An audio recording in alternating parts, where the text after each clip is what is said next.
ನಿಮಗೆ ಹೆಂಗೆ ಆಸೆ ಇರುತ್ತೋ ಅವ್ರಿಗೂ ಎಲ್ಕ ಅದೇ ಆಸೆ. ಆದ್ರೆ ಸೋರಿಸೋದು ಗೆಲ್ಸೋದು ಭಗವಂತ ಇಚ್ಛೆ ಅವ್ರನ್ನಲ್ಲಿ ಬರ್ದಿರೋದು ಜನ ಓಟ್ ಕೊಟ್ಟಾಗ ಅದೇ ನಮ್ಮ ಕುಂಡು ಕಾಡಬಾರ್ದು. ಈಗ ಮಲ್ಲಮ್ಮ ಅವ್ರು ನೋಡಿದಾಗ ಅನಿಸುತ್ತೆ ಪಾಪ ಹಳ್ಳಿಯವರ ಮುಗ್ದೆ ಮಲ್ಲಮ್ಮ ಆ ವಯಸ್ಸೊಳಗೆ ಆ ಅಮ್ಮನ ಬೇಕಾಗಿರಲಿಲ್ಲ, ಬಂದವಳೆ ಅದು ಅವ್ರನ್ನ ಬರೋದು. ಗೆಲ್ತಾರ ಫೈನಲ್ ಹೋಯ್ತಾರ ಅನ್ಸುತ್ತಾ? ಅದು ಹೇಳೋಕ್ಕಾಗಲ್ಲ ಸರ್, ಗೊತ್ತಿಲ್ಲ ಯಾರು ಏನಾಗುತ್ತೆ ಅಂತ ಹೇಳೋಕ್ಕಾಗಲ್ಲ. ನನ್ನ ಮಗನ್ನೇ ಹೇಳೋಕ್ಕಾಗೋದಿಲ್ಲ. ಬಟ್ ಜನ ಎಲ್ಲ ಅಂತಾರಪ್ಪ ಒಂದು ಗಿಲ್ಲಿ ನಟ ಫೈನಲ್ ಹೋಗಿ ಹಾಕ್ತಾರೆ ಸರ್. ಎಲ್ಲಿಂದೆಲ್ಗೂ ಬರೀ ಅದೇ ಕಿಮೇಲೆ ಕೇಳ್ತೀವಿ, ಆದರೆ ಆಮೇಲೆ ತಾನೇ ಗೊತ್ತಾಗೋದು ಏನು ಬೇಕಾದ್ರೂ ಟ್ವಿಸ್ಟ್ ಆಗ್ಬೋದು ಅಂತ ಅಲ್ಲ ಸರ್. ಸರ್ ಇವಾಗ ಮಲ್ಲಮ್ಮನವ್ರು ಬಂದಿದ್ದಾರೆ, ನೆಕ್ಸ್ಟ್ ಏನೋ ನೀವು ಫೇಮಸ್ ಆಗ್ಬಿಟ್ರೆ ಹಿಂಗೆ ಮಾತಾಡಿ ಸೊ ನಿಮ್ಮನ್ನು ಕರೆದ್ರು ಬಿಗ್ ಬಾಸ್ಗೆ ಹೋಗ್ತೀರಾ ನೀವು? ಓನೇಬೇಕು ಸರ್. ಹೌದಾ? ಓನೇಬೇಕು. ನೀವೇನೇನು ಮಾಡ್ತೀರಾ ಅಲ್ಲೋದ್ರಿ ಬಿಗ್ ಬಾಸಲ್ಲಿ? ಎಲ್ಲ ನಾವೇನು ಮಾಡೋ ಅಲ್ಲಿ ಅವ್ರು ಏನು ಮಾತಾಡ್ತಾರೆ ಮಾತಾಡ್ಬಿಟ್ಟು ಬರಬೇಕು. ಈಗ ಹೋಗ್ತೀನಿ ಇವತ್ತು, ಓಕೆ, ನೀವು ನೈಟ್ ಹೋಗ್ಬಿಟ್ಟು ಏನು ಹೊರಗಡೆ ಅಲ್ಲ, ಈಗ ನೀವು ಬಿಗ್ ಬಾಸ್ ಹೋಗಿ ಕೂತ್ಕೋತೀರಾ ನೀವು ತಂದೆಯಾಗಿ, ಒಳಗಡೆ ಹೋಗ್ತೀರಾ ಅಂತ? ಒಳಗಡೆ ಕಾದು ಓನೇಬೇಕು ಸರ್. ಮನೆಯೊಳಗೆ ಹೋಗ್ಬಿಡ್ತೀರಾ? ಮತ್ತೆ ಹೋಗಿದ್ದೋ ಇಲ್ಲಿ ಇದಕ್ಕೆ ಹೋಗಿದ್ದೋ ಕಂಟೆಸ್ಟೆಂಟ್ ಆಗಿ ಇದು ಕಾಮಿಡಿ ಕೇಳ ಸೇರಿದ. ಅಲ್ಲಿ ರವಿ ಸರ್ ಅವರಲ್ಲ, ಅವ್ರ ಜೊತೆ ಹೆಗಲ ಮೇಲೆ ಕೈ ಹಾಕಿ ಸುತ್ತ ಬಳಸಾಡೋರು. ರವಿ ಸರ್ ಮೀಟ್ ಮಾಡಿದ್ರು ನೀವು? 2 ಸರ್ ಹೋಗಿ. ಏನನ್ನೋರು ನಿಮ್ಗೆ ಅವರು? ಅವತ್ತು ಆಗ ಸರ್ ನನಗೆ ಅರಣಿ ಆಪ್ರೇಷನ್ ಆಗಿತ್ತು ಸರ್. ಆಗಲೂ ಏನಾಗಿ ಆ ಕಾಲದಾಗ ಗೆದು ನಮ್ಮ ಸಲೆಲ್ಲ ವೀಕ್ನೆಸ್ ಆಗೋದು.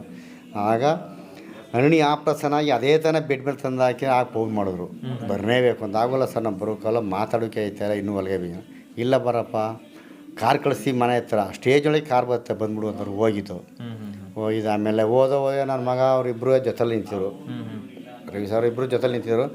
ಸರ್ ನಮ್ಮ ತಂದೆ ಬಂದ ಅಂದರು ನನ್ನ ಮಗ. ಆಗ ಬಪ್ಪ ಏನು ಹುಷಾರಿಲ್ಲ ಅಂತಲ್ಲ ಸರ್, ಈ ತಾರೀಕಿದ್ರೆ ಹಿಂಗೆ ಆಗೋದಿತ್ತು. ಹೌದಾ, ಫಸ್ಟು ಇವ್ರ ಪಾತ್ರ ಮುಗಿಸಿ ಬಿರ್ನ ಊರಿಗೆ ಕಳಿಸ್ಬಿಡಿ ಅಂತ ಅಂದರು. ಅವ್ರಿಗೆ 2 ಸರ್ ಹೋಗಿದೆ. ತುಂಬ ಅವ್ರಿಗೆ ಭಾಳ ದೊಡ್ಡ ವ್ಯಕ್ತಿಗಳಲ್ವ ಅವರು. ನನ್ನ ಮಗನ ಕಂಡ್ರೆ ಅಷ್ಟೇ ಪ್ರೀತಿ ಅವ್ರಿಗೂ ಅಲ್ಲಿ. ಅದೇ ಒಂಥರ ಖುಷಿ. ಎಷ್ಟೊತ್ತು ಕರೆದವ್ರು. ನಿಮ್ಮ ನೆಚ್ಚಿನ ನಟ ಯಾರು? ನಿಮ್ಮ ಫೇವ್ರೆಟ್ ಹೀರೋ?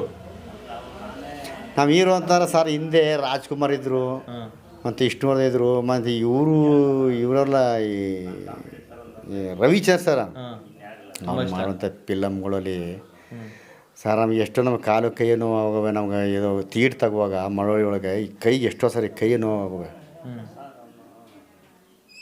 ಏನು ಸರ್ ಮಾಡೋದು? ಓಕೆ, ಸುದೀಪ್ ಸರ್ ಬಗ್ಗೆ ಏನನ್ಸುತ್ತೆ? ಸುದೀಪ್ ಸರ್ ಈಗ ಅವರೆಲ್ಲ ರಾಜ್ಕುಮಾರು ಅವರೆಲ್ಲ ಹೋದ್ಮೇಲೆ ಇವ್ರ ಫಿಲಮ್ ಸುದೀಪ್ ಸರ್ ಮತ್ತು ದರ್ಶನ್, ರವಿ ಸರ್ ಇವ್ರನ್ನೇ ನೋಡೋದು ಈಗ ನಾವು. ಯಶ್ ಇವರೇ ನೋಡೋದು. ಅವ್ರ ಹಳಬ್ರು ಇಲ್ವಲ್ಲ ಅವರು. ಇವರು ಚೆನ್ನಾಗಿ ಮಾಡ್ತಾರೆ, ಮಾತಾಡೋದು ಇವರು ಚೆನ್ನಾಗಿ ಮಾಡ್ತಾರೆ. ಸುದೀಪ್ ಸರ್ ಚೆನ್ನಾಗಿ ನಡೆಸ್ಕೊಡ್ತಾರೆ. ಅವ್ರ ಮಾತು ಸಿಡ್ಡೊಡ್ದಾಗ ಮುಂಗಾರು ಮಳೆ ಸಿಡ್ಡೊಡಿತ್ತೆ ನೋಡಿ, ಆ ಥರ ಸಿಡ್ಡೊಡ್ದಾಗ ಅವ್ರ ಮಾತು. ಈಗ ಸಪೋಸ್ ಸುದೀಪ್ ಸರ್ ಏನಾದ್ರು ಬಿಗ್ ಬಾಸ್ ಹೋಸ್ಟ್ ಮಾಡಿಲ್ಲ ಅಂದರೆ ಆ ಜಾಗದಲ್ಲಿ ಬೇರೆ ಯಾರು ಮಾಡ್ಬೋದಿತ್ತು? ಕಷ್ಟ ಸರ್, ಕಷ್ಟ ಇದೆ ಸರ್.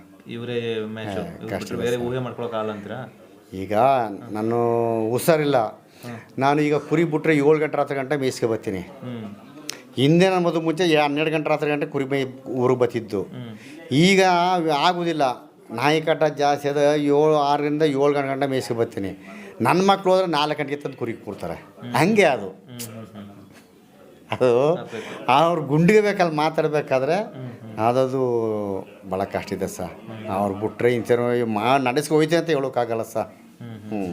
ಈಗ ನೀವು ಇವರು ದರ್ಶನ್ ಅವ್ರ ಸಿನಿಮಾ ಎಲ್ಲ ನೋಡ್ತೀನಿ ಅಂತ ಅಂದ್ರೆ ಪಾಪ ಈಗ ಅವರು ಏನೋ ಒಂದು ಇದರಲ್ಲಿ ಸಮಸ್ಯೆಗೆ ಹಾಕೊಂಡಿದ್ದಾರೆ, ಏನು ಅನ್ಸುತ್ತೆ ನೋಡ್ರಿ? ಒಟ್ಟೂರಿಲ್ಲ ಸರ್, ಒಟ್ಟಿರುತ್ತೆ. ಯಾಕೆ ಅಂತಂದರೆ ಒಬ್ಬ ನಟ ಆದವರು ಇಂಥ ಕೆಲಸ ಮಾಡೋಂಥ ಹೋಗಿ ಅವರೇ ಅಂತಂದರೆ ಯಾರೇ ಆಗಲಿ ಚೂರು ನೋವಿರ್ತದೆ.